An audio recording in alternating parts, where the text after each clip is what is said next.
Salam, haleluya. Sebelum mendengarkan firman Tuhan, saudara, mari kita berdoa.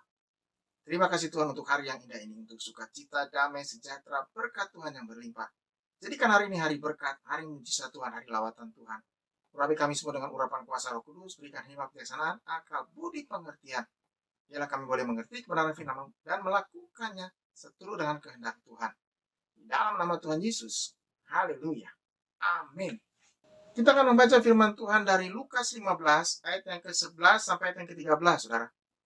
Yesus berkata lagi, ada seorang mempunyai dua anak laki-laki. Kata yang bungsu kepada ayahnya, Bapak, berikanlah kepadaku bagian harta milik kita yang menjadi hakku. Lalu ayahnya membagi-bagikan harta kekayaan itu di antara mereka. Beberapa hari kemudian, anak bungsu itu menjual seluruh bagiannya, itu lalu pergi ke negeri yang jauh.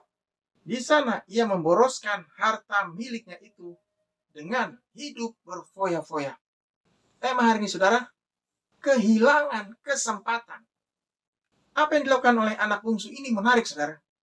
Yang pertama, berani bicara dengan ayahnya, yaitu bicara untuk kepentingannya sendiri, bukan untuk orang lain, apalagi untuk ayahnya, saudara.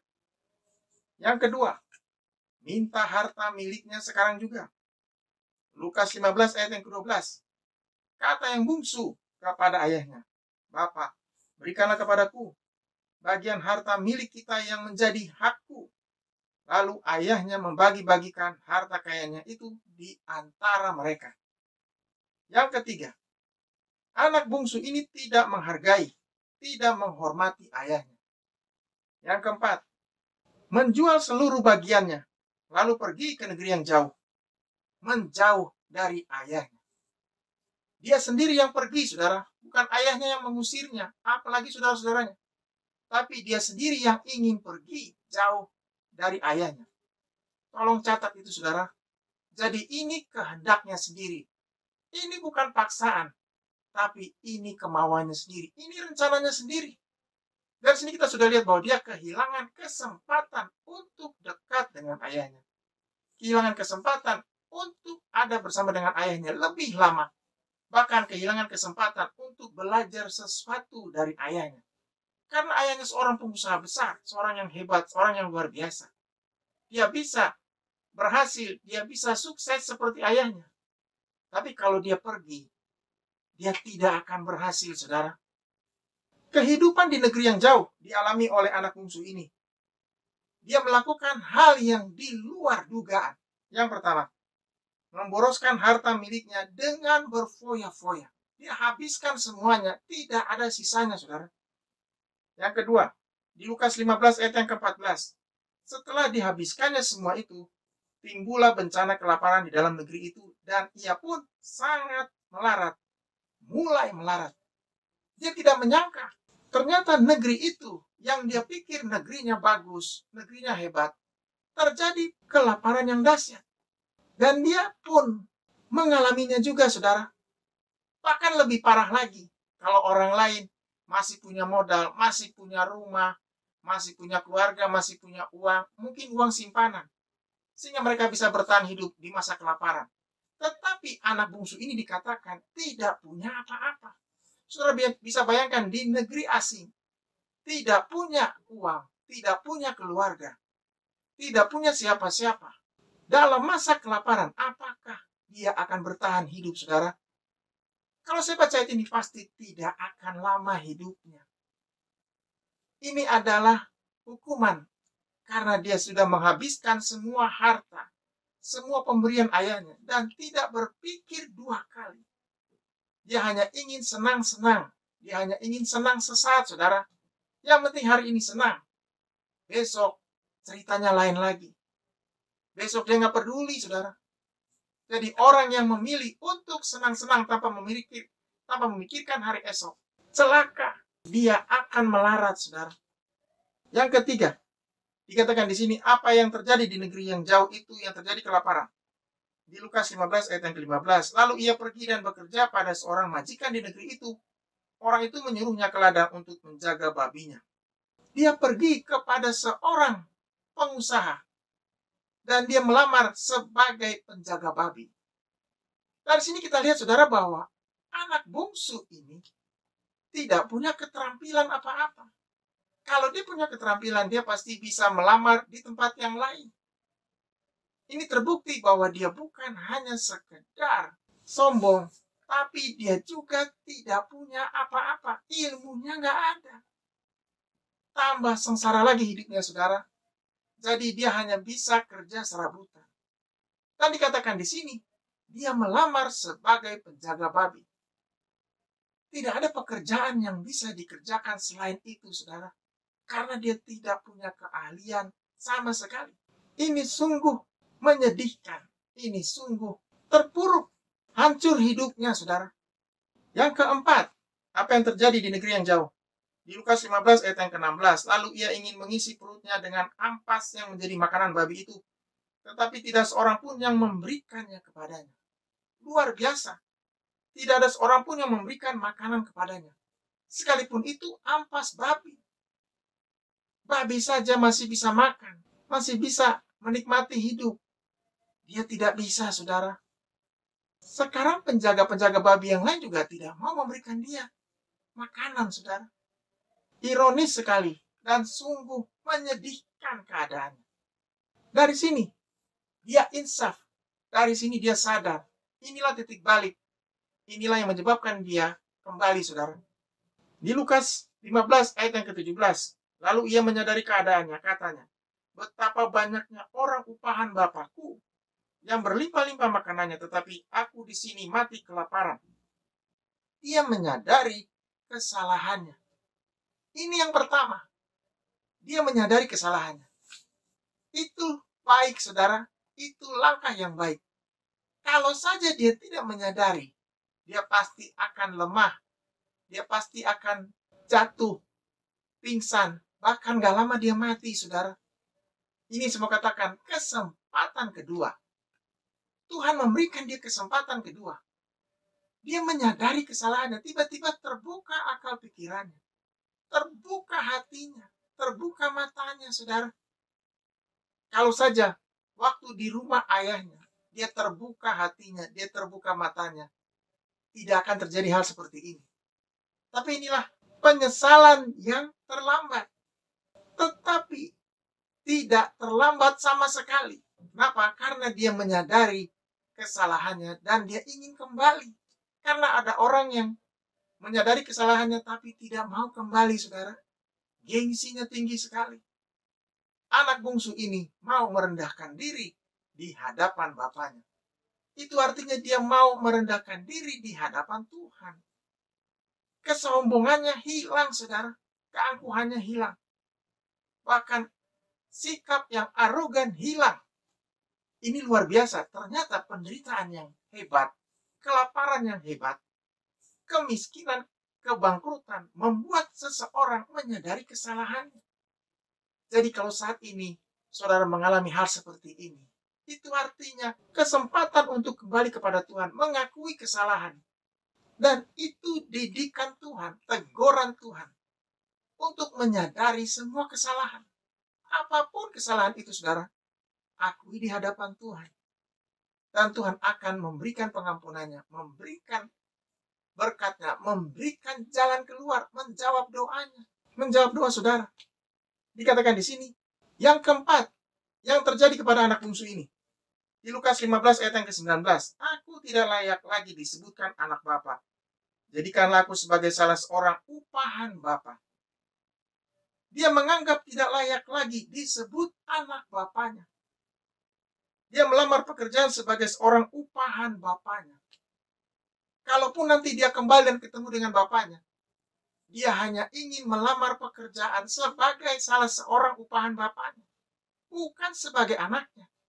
Ini sebuah peristiwa yang sangat luar biasa, saudara. Dia mau kembali tapi tidak ingin bapaknya mengakui dia sebagai anak. Dia ingin menebus kesalahannya. Dan dia ingin bekerja sebagai salah seorang upahan bapaknya. Dia ingin memulai hidup yang baru. Saudara bayangkan, inilah hal yang hebat terjadi kepada anak bungsu ini. Dia mau bekerja Dia mau mulai dari awal lagi. Dia mau bersama-sama dengan semua orang yang ada di rumah bapaknya yang bekerja, mau bekerja sama, mau mulai bekerja, belajar bekerja, saudara. Luar biasa. Ini saya mau katakan, orang yang mau rendah hati, orang yang mau melakukan apa saja untuk hidupnya, untuk memulai kehidupan yang baru, luar biasa. Dia akan mendapatkan kesempatan, dia akan mendapatkan berkat dari Tuhan, anugerah dari Tuhan, saudara. Dikatakan lagi di sini, perjalanan hidup selanjutnya luar biasa. Di Lukas 15 ayat yang ke-20, maka bangkitlah ia dan pergi kepada bapaknya. Ketika ia masih jauh, ayahnya telah melihatnya. Lalu tergeraklah hatinya oleh belas kasihan. Ayahnya itu berlari mendapatkan dia, lalu merangkul dan mencium dia. Luar biasa. Dia bangkit dan pergi kepada bapaknya. Bapaknya melihat dari jauh, saudara. Tergeraklah hati bapaknya. Bapaknya berlari mendapatkan dia, lalu merangkul dan mencium dia. Menerima dia kembali. Bapaknya memaafkannya. Dia tidak menyangka, saudara. Bapaknya melihat dari jauh, berlari, memeluknya, menerimanya, menciumnya. Dia tidak menyangka, saudara. Ini saya katakan, orang yang kembali kepada Tuhan. Orang yang mengakui kesalahannya. Orang yang dicamah Tuhan. Mendapatkan perlakuan yang luar biasa. Mendapatkan kasih Tuhan. Mendapatkan berkat Tuhan. Mendapatkan anugerah Tuhan, saudara.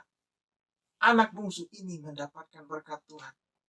Pertama, pengampunan Tuhan. Yang kedua, penerimaan. Yang ketiga, pengakuan sebagai anak.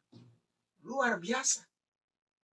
Dia hanya datang untuk minta maaf dan ingin bekerja sebagai salah seorang upahan. Tetapi Tuhan mengangkatnya. Bapaknya mengangkatnya, saudara. Luar biasa. Ini saya mau katakan, orang yang kembali kepada Tuhan mendapatkan anugerah yang besar. Jadi, saudara mendengarkan firman Tuhan hari ini. Saudara yang dijamah Tuhan ingin kembali. Tuhan akan memberikan berkatnya kepada saudara. Tuhan akan menerima saudara. Tuhan akan menyelamatkan saudara. Tuhan akan mengangkat saudara menjadi anaknya. Anak kesayangan. Anak yang dirindukan, saudara. Yang kedua, di Lukas 15, ayat yang ke-22 sampai yang ke-23. Tetapi ayah itu berkata kepada hamba-hambanya, lekaslah, bawa kemari jubah yang terbaik, pakaikanlah itu kepadanya, dan kenakanlah cincin pada jarinya, dan sepatu pada kakinya. Dan ambillah anak lembu tambun itu, sembelihlah dia, dan marilah kita makan, dan bersuka cita. Ayahnya memberikan jubah yang terbaik, saudara. Memberikan cincin kepada jarinya, dan sepatu pada kakinya. Tanda anak yang diterima kembali di rumahnya. Dan menyuruh mengambil anak lembu tambun, menyembelih, dan makan bersama. Ayahnya mengganti semua baju yang sudah lusuh itu. Semua sepatu yang ada di kakinya yang sudah rusak itu. Membersihkannya. Memberikan pakaian yang baru. Sepatu yang baru. Bahkan cincin yang baru. Tanda dia diterima lagi di rumahnya, saudara, sebagai anaknya. Luar biasa. Inilah penerimaan Tuhan. Tuhan menerima anaknya kembali dan menyambutnya, memberikan nama baru, yaitu anak yang dikasihi Tuhan. Memberikan sebutan yang baru, yaitu anak yang kembali kepada Tuhan dan memberikan keselamatan. Yang ketiga, apa sikap ayahnya, saudara, ketika melihat anaknya kembali? Inilah kesaksian ayahnya. Di Lukas 15 ayat 24. Sebab anakku ini telah mati dan menjadi hidup kembali. Ia telah hilang dan didapat kembali. Maka mulailah mereka bersukaria. Luar biasa. Inilah yang saya mau katakan. Ada sukacita di rumah itu. Ketika satu orang kembali diselamatkan Tuhan, ada sukacita yang besar. Sukacita sorga. Ada sukacita di rumah ketika satu orang percaya kepada Tuhan, saudara. Satu orang diberkati Tuhan. Satu orang diselamatkan. Ini yang saya mau katakan. Tuhan menerima orang yang datang kepadanya dengan tangan terbuka, dengan pesta. Satu orang diselamatkan, seluruh malaikat berpesta. Seluruh surga berpesta, saudara. Jadi hari ini, saudara yang ingin datang kepada Tuhan, ingin kembali kepada Tuhan, ingin mengakui semua kesalahannya kepada Tuhan, Tuhan menerimanya, Tuhan menyambutnya, dan Tuhan memberikan sukacita besar. Tanda orang yang diselamatkan Tuhan, ada sukacita yang besar. Sukacita di dalam dirinya, sukacita di dalam keluarganya, sukacita di dalam hatinya, saudara. Hari ini, Tuhan ingin memberikan sukacita. Tuhan ingin memberikan damai sejahtera. Dimanapun saudara berada. Kepada keluarga saudara, kepada semua orang-orang yang percaya kepadanya. Sukacita yang begitu luar biasa. Sukacita yang akan menandai berkat Tuhan yang luar biasa. Keselamatan yang luar biasa. Haleluya. Saat ini, saudara ingin didoakan, ingin datang kepada Tuhan, ingin kembali kepada Tuhan, mengakui semua kesalahannya, ingin hidup dekat dengan Tuhan, ingin menerima Tuhan Yesus sebagai Tuhan dan Juru Selamat, ingin disembuhkan Tuhan. Dimanapun saudara berada, taruh tangan kanan saudara di dada, angkat tangan kirimu. Mari kita berdoa. Terima kasih Tuhan untuk hari yang indah, untuk sukacita, damai, sejahtera. Tuhan lihat tangan-tangan yang terangkat, Tuhan lihat hati-hati yang terbuka. Saat ini Tuhan masuk dalam hatinya, tinggal dalamnya beracara menguatkan yang lemah. Memberikan penghiburan buat yang susah, memberikan damai sejahtera, sukacita, kemenangan-kemenangan yang besar, bahkan lebih dari sekedar kemenangan. Tuhan yang mengangkat mereka naik dan bukan turun, menjadi kepala bukan menjadi ekor, menjadi terang di tengah-tengah dunia ini. Tuhan menerima mereka yang datang, yang mengakui semua kesalahan dosanya, menerima, membuka tangannya, memberikan kasih, memberikan damai sejahtera, memberikan sukacita, memberikan jawaban doa. Hari ini hari sukacita, hari damai sejahtera, hari kesembuhan. Semua yang sakit, firman Tuhan berkata, bila-bilurmu Tuhan Yesus sudah menyembuhkan yang sakit di dalam nama Tuhan Yesus. Yang sakit sembuh, bangun kembali, bangkit kembali menjadi berkat. Tuhan juga memberkati bangsa ini. Pakai bangsa ini, selamatkan bangsa ini. Sukacita di bangsa ini, di negeri ini, di tengah pemimpin-pemimpinnya. Semakin hari, semakin luar biasa. Dalam nama Tuhan Yesus. Haleluya. Amin. Tetap semangat, saudara. Tetap kuat. Tuhan Yesus memberkati kita. Haleluya.